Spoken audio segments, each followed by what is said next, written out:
अन्न आणि औषध प्रशासन म्हणजे एफडीएनं मुंबई महापालिकेच्या मुख्यालयातील कॅन्टीनवर काल रात्री धाड टाकून कारवाई केली।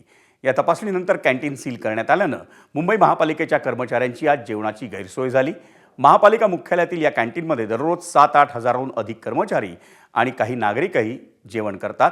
एफडीए आयुक्त तुकाराम मुंढे यांच्या नेतृत्वाखाली राज्यभर सुरू असलेल्या धडक कारवाईच आज किंबहुना काल रात्री मुंबई महापालिका मुख्यालयाच्या कॅन्टीनमध्येही कारवाई करण्यात आली। यापूर्वीही एफडीएने स्वच्छतेच्या नियमांचं उल्लंघन केल्याप्रकरणी मुंबईतील अनेक नामांकित खाद्य आस्थापनांवर कारवाई केलेली आहे।